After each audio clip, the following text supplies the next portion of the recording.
আসসালামু আলাইকুম। কেমন আছেন আপনারা সবাই? আশা করছি সবাই অনেক বেশি ভালো আছেন। সবাইকে আবারও একবার আমন্ত্রণ করছি সাদামাটা রান্নাঘর অ্যান্ড ব্লগসের আরেকটি নতুন ভিডিও দেখার জন্য।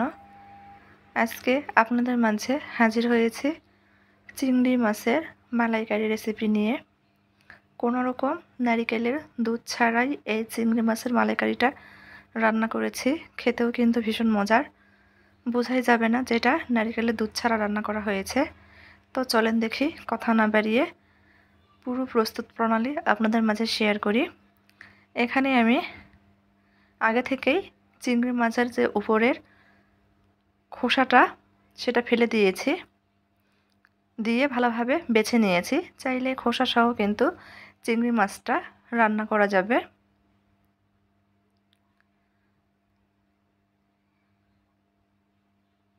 সেক্ষেত্রে দেখতে ভালো লাগে।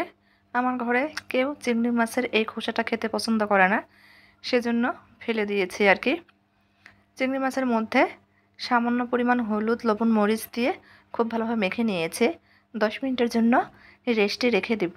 এই ফাঁকে আমি কিছুটা পেঁয়াজ আর কাঁচামরিচ ব্লেন্ডারে ভালোভাবে পেস্ট করে নেব। এখানে মাঝারি সাইজের 2টা পেঁয়াজ আর 4 থেকে 5টা কাঁচামরিচ আছে। খুব ভালোভাবে ব্লেন্ডারে পেস্ট করে নিয়েছি।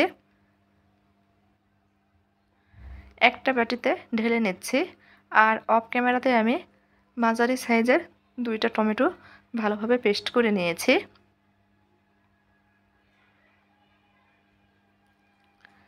চলে যাচ্ছি রান্নাতে। চুলার উপর ফ্রাই প্যান বসিয়ে দিয়েছি। ফ্রাই প্যান গরম হয়ে গেছে, পরিমাণ মতো তেল দিয়ে দিব। তেল গরম হয়ে গেলে মেখে রাখা চিংড়ি মাছ দিয়ে দিব। চিংড়ি মাছটা আমি হালকা করে ভেজে নিব, খুব বেশি ভাজবো না।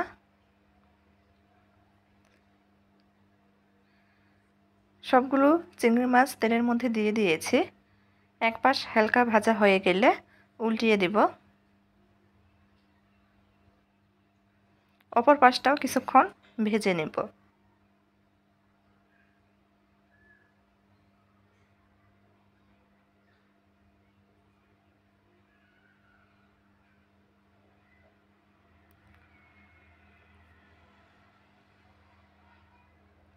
ভাজা হয়ে গেছে, উঠিয়ে নিচ্ছি। ওই তেলের মধ্যেই গরম মশলা দিয়ে দিব, দারচিনি, এলাচ, কালো এলাচ।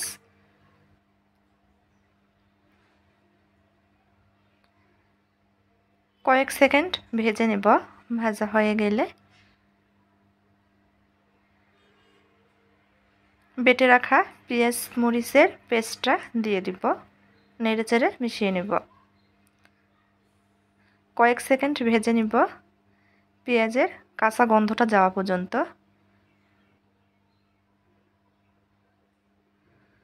কয়েক সেকেন্ড ভেজে নিয়েছি। এখন এর মধ্যে টমেটো পেস্ট দিয়ে দিব, নেড়েচেড়ে মিশিয়ে নিচ্ছি। মিশানো হয়ে গেলে সামান্য পরিমাণের হলুদ আর সামান্য পরিমাণ গুঁড়ামরিচ ব্যবহার করছি সুন্দর কালারের জন্য। স্বাদ মতো লবণ, আবারও নেড়েচেড়ে মিশিয়ে নিচ্ছি।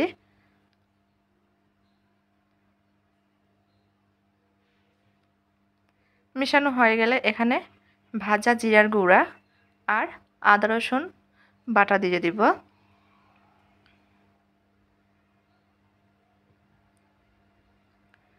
নেড়েচেড়ে মিশিয়ে নিব। এখন খুব ভালোভাবে মশলাটা কষিয়ে নিব।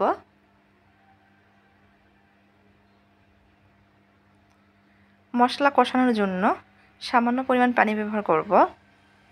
তার আগে এখানে আমি হাফ চামচের চেয়ে একটু বেশি পরিমাণের গরম মশলার গুঁড়াটা ব্যবহার করেছি। নেড়েচেড়ে মিশিয়ে নিয়েছি। সামান্য পরিমাণ পানি ব্যবহার করছি মশলাটা খুব ভালোভাবে কষানোর জন্য।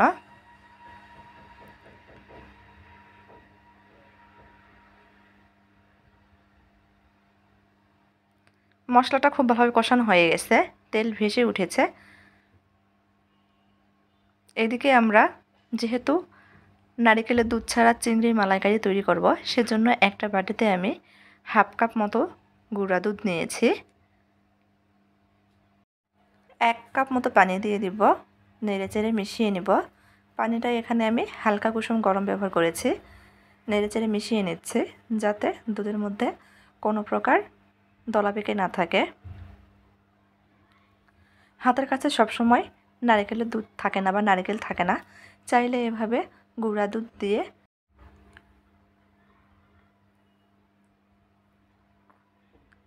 চিংড়ি মাছ করে নিতে পারেন, মালাইকারিটা রান্না করে নিতে পারেন। সেক্ষেত্রে বোঝাই যাবে না যে নারকেল দুধ ছাড়া চিংড়ি মাছটা রান্না করা হয়েছে। মশলার মধ্যে দুধটা দিয়ে দিব, নেড়েচেড়ে মিশিয়ে নিব। অপেক্ষা করব খুব ভালোভাবে বলক আসা পর্যন্ত। যখন বলক চলে আসবে ভেজে রাখা চিংড়ি মাছগুলো দিয়ে দিব, নেড়েচেড়ে মিশিয়ে নিব। চুলার আঁচটা মিডিয়ামে যে কমিয়ে রেখেছি, কিছুক্ষণ সময় নিয়ে রান্না করে নেব। চাইলে এ পর্যায়ে এসে কয়েকটি কাঁচামরিচ দিতে পারেন, গোটা কাঁচামরিচ, এতে করে সুন্দর ফ্লেভার পাওয়া যাবে।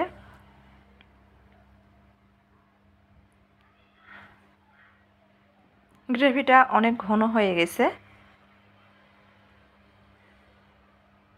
সুন্দর একটা কালার চলে এসেছে।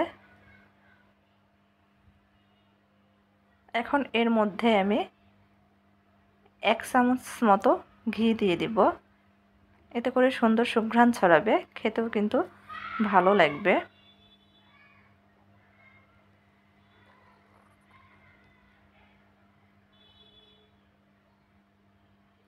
আর মিনিট খানেক রান্না করে নেব।